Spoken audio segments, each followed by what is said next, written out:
अस्सलामुअलैकुम dear students, मेरा नाम है हसन रज़ा और हम कर रहे हैं क्लास 10th की फ़िज़िक्स। स्टूडेंट्स, अपने प्रीवियस लेक्चर के अंदर हम डिटेल से डिस्कस करके आए हैं कि सिंपल हार्मोनिक मोशन क्या है और सिंपल हार्मोनिक मोशन की दो मेजर टाइप्स भी पढ़ ली हैं।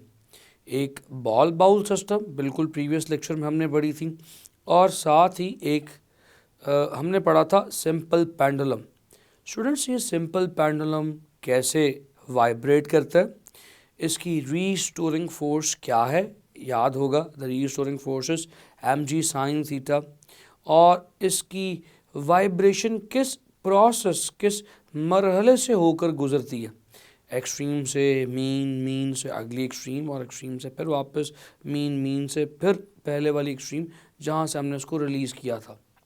सिमिलरली ये जो बाउल बाउल सिस्टम है ये भी कैसे वाइब्रेट करता है, इसमें रीस्टोरिंग फोर्स क्या है, the restoring force is the component of its weight. ये दोनों बहुत इंपॉर्टेंट MCQs हैं, the restoring force of simple pendulum and the restoring force of ball and bowl system. तो अब अगली बात जिसे हमने आज फोकस करना है वो ये है कि ये जो सिंपल पेंडुलम हम पढ़ के आए हैं इसका टाइम पीरियड यानी एक वाइब्रेशन का टाइम किन फैक्टर्स पे डिपेंड करता है। तो स्टूडेंट्स, चलिए इस पॉइंट को डिटेल में डिस्कस करने के लिए मेरे साथ लाइट बोर्ड की तरफ चलिए। स्टूडेंट्स, अब हम आ चुके हैं लाइट बोर्ड पर और हम सिंपल पेंडुलम को थोड़ी सी फर्दर डिटेल में डिस्कस करने वाले हैं। स्टूडेंट्स, हम देखते हैं कि ये एक फिक्स्ड सपोर्ट के साथ एक इनएक्सटेंसिबल स्ट्रिंग के साथ जुड़ा हुआ ये छोटा सा बॉब एक सिंपल पेंडुलम है।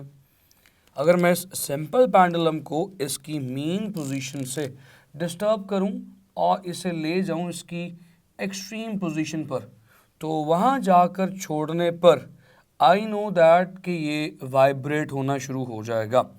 ये वापस आएगा अपनी मीन पोजीशन की तरफ, लेकिन इस मीन पोजीशन पर ये अपने इनर्शिया की वजह से रुकेगा नहीं। ये अपनी इस मीन पोजीशन को क्रॉस करता हुआ यहाँ से गुजरता हुआ अगली एक्सट्रीम पोजीशन तक पहुँच जाएगा। स्टूडेंट्स, यहाँ पर भी ये नहीं रुकेगा। अब अपनी रीस्टोरिंग फोर्स की वजह से, ये तमाम बातें हम पहले डिटेल में डिस्कस कर चुके हैं, वापस आएगा और उस रीस्टोरिंग फोर्स की वजह से मीन पोजीशन पर पहुँचेगा और यहाँ से क्रॉस कर जाएगा सेम इनर्शिया की वजह से वापस अपनी दूसरी एक्सट्रीम पोजीशन की तरफ। तो ये इसने अपना एक चक्कर, एक वाइब्रेशन मुकम्मल कर ली। स्टूडेंट्स, इसकी वाइब्रेशन के टाइम पीरियड का फॉर्मूला क्या होगा, बहुत इंपॉर्टेंट बात है, क्योंकि हम यही देखने लगे हैं कि इसका टाइम पीरियड किन फैक्टर्स पर डिपेंड करता है, किन फैक्टर्स को बदलने से time period of simple pendulum बदलता है। स्टूडेंट्स, आपने इसके टाइम पीरियड का फॉर्मूला देखा है। The formula for the time period of this simple pendulum is 2 pi under root of L over G। Students, ये रहा इस सिंपल पेंडुलम के टाइम पीरियड का सिंपल सा फॉर्मूला, बहुत सिंपल फार्मूला। अगर आप इस फार्मूला को देखें तो इस फार्मूले में दो इम्पॉर्टेंट चीज़ें हैं। एक तो टाइम है जिसे हम कैलकुलेट करना चाह रहे हैं, देखना चाह रहे हैं कि टाइम पीरियड किन चीज़ों पर डिपेंड करता है, और दूसरी चीज़ें क्या हैं स्टूडेंट्स, लेंथ और जी, ग्रेविटेशनल कांस्टेंट। स्टूडेंट्स, यहाँ पर इस L से मुराद लेंथ है। So L is called as the length of the simple pendulum. अब सवाल ये है कि इस लेंथ को कहाँ से मेजर किया जाए। ये बहुत इंपॉर्टेंट बात है, हम इसे प्रैक्टिकल में भी देखेंगे। मेरी इस बात को आज याद रख लीजिएगा, सिंपल पेंडुलम की लेंथ हरगिज़ सिर्फ लेंथ ऑफ स्ट्रिंग नहीं होती। स्टूडेंट्स, याद रखिएगा, the length of this simple pendulum is measured from the support to the centre of this bob. हमेशा length centre of the bob तक मेजर की जाती है। सो यहाँ पर लेंथ से मुराद इसी लेंथ को लिया जा रहा है। The total length of the simple pendulum is from the support to the centre of the bob. चलिए एक और स्टेप आगे मूव करते हैं। लेंथ के बाद जो दूसरी चीज़ इस टाइम पीरियड को इफेक्ट करेगी students, that will be g, gravitational acceleration. You know that the value of g for earth is, इस ज़मीन पर ग्रेविटेशनल एक्सेलरेशन की वैल्यू 10 होती है। 10 क्या? 10 मीटर्स पर सेकेंड स्क्वायर। बहुत इंपॉर्टेंट है स्टूडेंट्स यूनिट्स को यूज़ करना बहुत ज़्यादा ज़रूरी है। आपको इसी तरह यूनिट्स साथ साथ याद भी होते चले जाएंगे। तो आपने देखा कि time period of simple pendulum is dependent on two variables, length and gravitational acceleration. मेरा अब आपसे सवाल है स्टूडेंट्स कि अगर मैं लेंथ को चेंज करूं तो टाइम पीरियड पर क्या फ़र्क पड़ेगा, अगर ग्रेविटेशनल एक्सेलरेशन को चेंज करूं तो टाइम पीरियड पर क्या फ़र्क पड़ेगा। चलिए इन दोनों बातों को बारी बारी डिस्कस करते हैं। आपसे क्वेश्चन पूछा जा सकता है MCQs as well as short question में। क्या सवाल होगा, चलिए सवाल की स्टेटमेंट देखते हैं। If the length of simple pendulum is doubled, what will be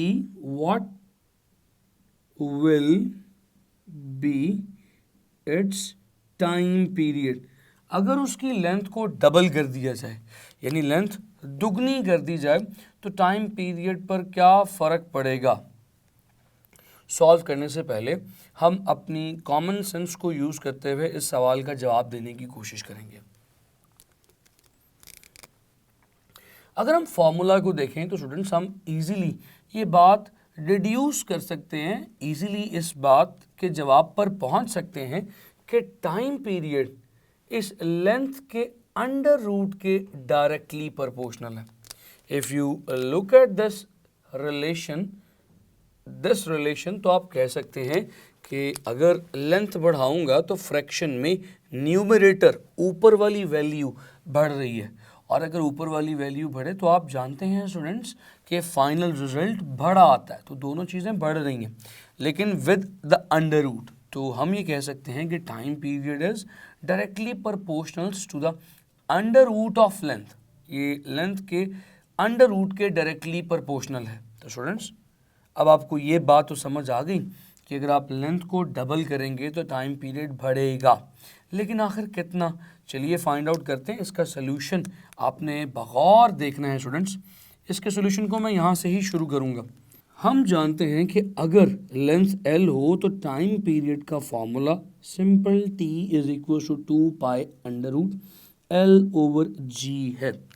students यहाँ से आगे बढ़िए।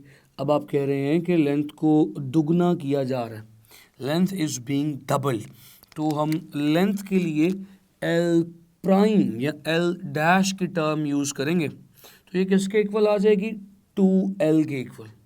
आप लेंथ को दुगना कर रहे हैं 2 मल्टीप्लाई बाय L, तो उस वक्त टाइम पीरियड T नहीं, टाइम भी चेंज हो जाएगा क्योंकि आप कह चुके हैं कि लेंथ के डायरेक्टली प्रोपोर्शनल है। तो T क्या रह जाएगा, T प्राइम।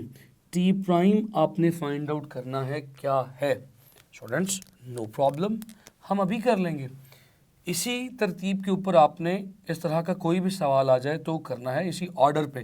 तो ध्यान से देखिएगा, आप कहेंगे T prime would be equal to 2 pi under root of L prime over G। Students इसको डैश भी कहते हैं, प्राइम भी कहते हैं। So T prime is equal to 2 pi under root L prime over G। अब हम कह रहे हैं कि लेंथ तो सेम नहीं है, लेंथ तो डबल हो चुकी है, तो क्यों ना इस डबल लेंथ की वैल्यू को ऊपर पुट कर दिया जाए। Let's do it. स्टूडेंट्स क्या बन जाएगा relation, T prime is equal to 2 pi under root of 2L prime over G। Students अब यहाँ पर प्राइम नहीं लगाएंगे, क्यों प्राइम नहीं लगाएंगे, क्योंकि L प्राइम की वैल्यू आप पुट कर चुके हैं।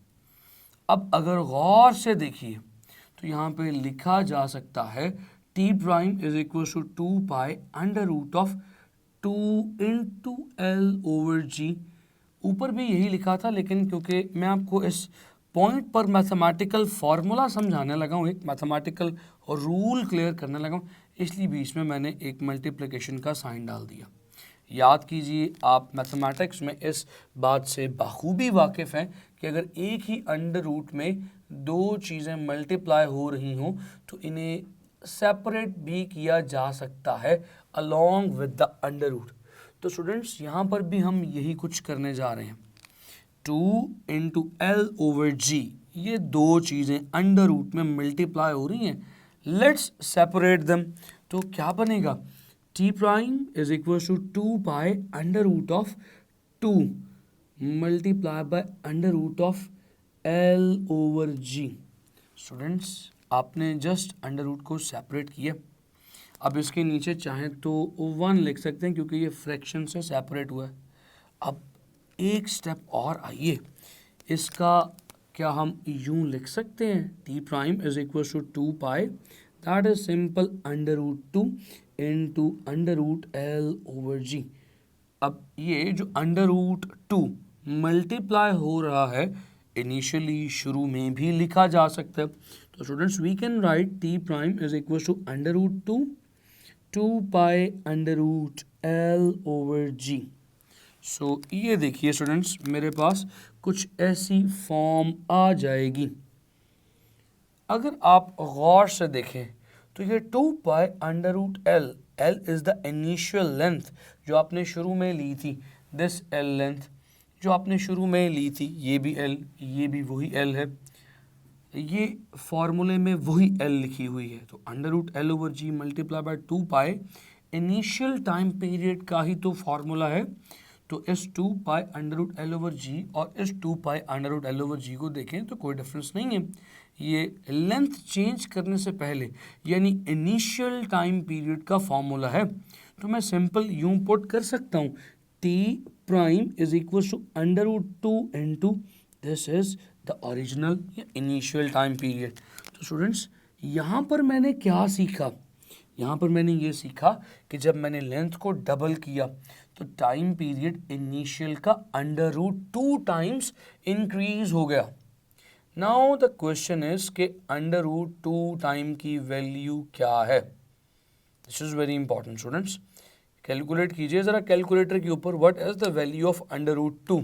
सो स्टूडेंट्स, अगर आप इसको फ्रैक्शन में कन्वर्ट करके लिखेंगे, the value would become t prime is equal to 1.41 into the original time period. तो अगर आप इसे डेसिमल में लिखना चाहें, जिस तरह से मैंने भी आपसे अंडर रूट को डेसिमल में कन्वर्ट करके लिखवा दिया, अगर आप चाहें तो उसे फ्रैक्शन में भी कन्वर्ट करके लिख सकते हैं। तो students, t prime is equal to under root 2 into T, यानी कि हम कहते हैं कि लेंथ के बढ़ने से time period under root 2 times बढ़ चुका है। और इसी तरह से अगर इसे डेसिमल की फॉर्म में, पॉइंट की फॉर्म में कहा जाए तो ये 1.41 इंटू टी हो जाएगा, यानी the time period has been increased by 1.41 times या अंडर रूट 2 टाइम्स। चलिए एक स्टेप और आगे चलते हैं, ये तो लेंथ का इफेक्ट है। स्टूडेंट्स, सोचिए अगर ग्रेविटेशनल एक्सेलरेशन के हवाले से यही सवाल बनता तो क्या इफेक्ट होता। So let's have a look on a question. एक और क्वेश्चन देखते हैं। इफ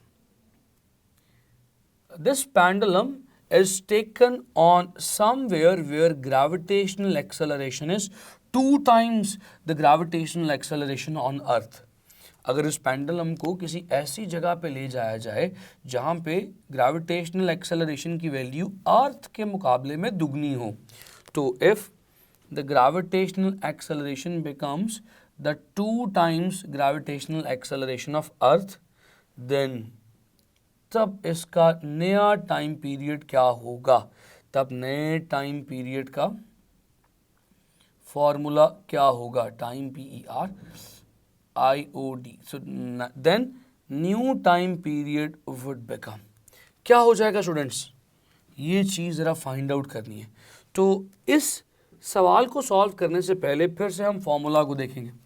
स्टूडेंट्स, अब फॉर्मूला में ज़रा गौर करें, 2 pi under root l over G, ये g डिनोमिनेटर में है, फ्रैक्शन में नीचे है। अगर इसको बढ़ाया जाएगा डिनोमिनेटर यानी नीचे वाली चीज़ को अगर बढ़ाया जाए तो फ्रैक्शन का रिजल्ट कम आता है, क्योंकि नीचे वाली चीज़ वो है जो डिवाइड कर रही है, तो जो चीज़ डिवाइड कर रही हो वो बड़ी होती जाए तो फ्रैक्शन का रिजल्ट छोटा आता जाता है। तो यहाँ से मैं ये कह सकता हूँ कि ये इन्वर्सली प्रोपोर्शनल है। किसके इन्वर्सली प्रोपोर्शनल है students? It is inversely proportional to the under root of G. So हम ये कह सकते हैं कि the time period of a simple pendulum is inversely proportional to the under root of gravitational acceleration. तो यहाँ से एक रफ आइडिया मैं अपने माइंड में सेट कर सकता हूँ कि अगर किसी जगह पर ग्रेविटेशनल एक्सेलरेशन को बढ़ाया जा रहा है लाइक दिस, तो वहाँ पे यकीनन the time period should be decrease, वहाँ पे टाइम पीरियड को कम होना पड़ेगा। Let's have a look students, करके देखते हैं। So T is equal to 2 pi under root L over G, ये है हमारा असल फार्मूला जहाँ पर लेंथ एल हो और ग्रेविटेशनल एक्सेलरेशन की वैल्यू जी हो। लेकिन स्टूडेंट्स हम ऐसी जगह पर जा रहे हैं जहाँ पर ग्रेविटेशनल एक्सेलरेशन की वैल्यू अर्थ के मुकाबले में डबल है। सो जी डैश की जगह हम 2g यूज़ करने वाले हैं, डबल। तो स्टूडेंट्स बिल्कुल भी परेशान ना हो, अब आप देख चुके हैं मेथडोलॉजी को, उसी मेथडोलॉजी को मैं यहाँ पर रेप्लिकेट करूँगा ताकि आपकी प्रैक्टिस हो जाए और ये क्वेश्चन भी शॉर्ट में बना हुआ है और बन भी सकता है। So let's do it students. तो ये कैसे किया जाएगा? So T prime is equals to 2 pi under root of L over G prime. Let's put the values of g prime students. T prime is equals to 2 pi under root of L over g prime की value क्या है? 2g। Students यहाँ पर फिर से वही काम करने लगे हम जो हम इस पॉइंट पे करके आए थे, यानी कि अंडर रूट को स्प्लिट। तो t prime is equals to 2 pi under root of 1/2, fraction में 1/2 को सेपरेट कर लिया। स्टूडेंट्स यहाँ पर 2 ऊपर था तो under root of 2 over 1 separate किया था, अब यहाँ पर 2 नीचे है तो 1/2 का होल अंडर रूट सेपरेट किया। सो आगे क्या आ जाएगा? As it is under root of L/G आ जाएगा। तो स्टूडेंट्स अगर इस बीच वाली टर्म को सेपरेट निकाल लें, T prime is equal to under root of 1/2 2 pi under root of L/G लिखा जा सकता। थोड़ा सा मैथमेटिक्स फर्दर यूज करेंगे, अंडर रूट 1/2 को लिख सकते हैं 1/√2, क्योंकि स्टूडेंट्स 1 का अंडर रूट तो सिंपल 1 ही होता है, तो ये बन जाएगा 1 over under root 2 into 2 pi under root L over G।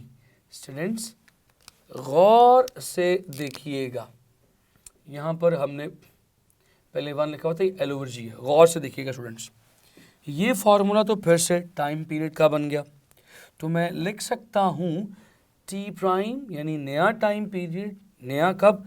Gravitational acceleration के डबल होने के बाद वाला, is equals to 1 over under root 2 into the old time period.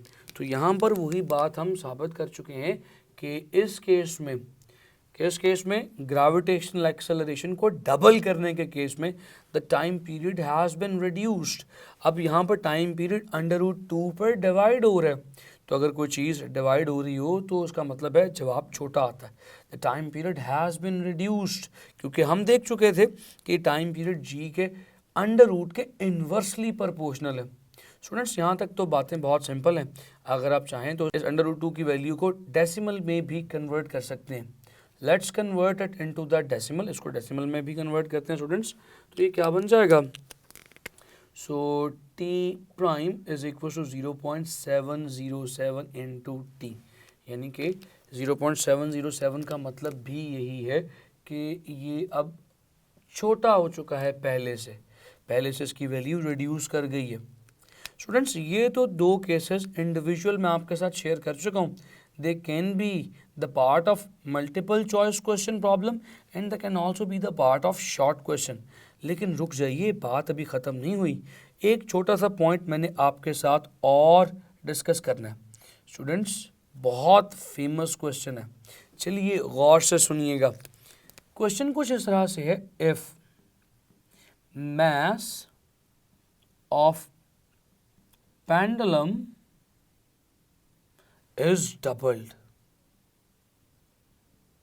then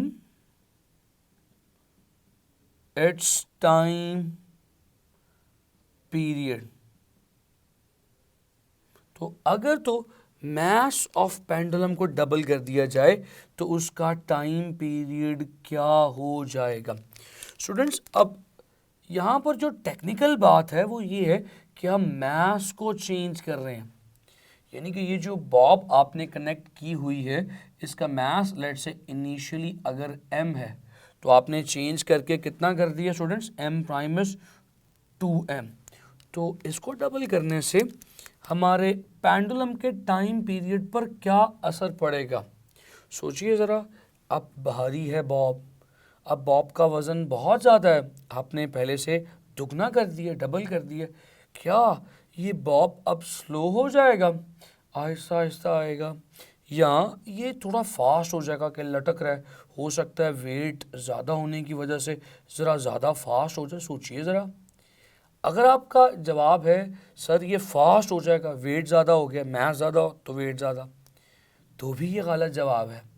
अगर आपका जवाब है सर ये स्लो हो जाएगा कि भारी हो गया, इसका मूव करना मुश्किल है, तो सर ये भारी हो चुका है, तो भी आपका गलत जवाब है। क्योंकि स्टूडेंट्स आपका सोचने का तरीका दुरुस्त नहीं है। सोचने का तरीका है, आप टाइम पीरियड के फॉर्मूला को देखेंगे। आप देखिए टाइम पीरियड के फॉर्मूला में दो चीज़ें इंपॉर्टेंट हैं, length and G. The time period is only dependent on length of pendulum and gravitational acceleration of the planet। जिस planet पर हम हैं उसका gravitational acceleration, ये mass of bob पर डिपेंड नहीं करता। तो स्टूडेंट्स चाहे आप बहुत छोटा सा एक पॉइंट मास नीचे टाई कर दें या एक बहुत बड़ा ऑब्जेक्ट नीचे टाई कर दें, दोनों केसेस में टाइम पीरियड सेम रहेगा जब तक कि लेंथ और जी की वैल्यू सेम रहेंगी।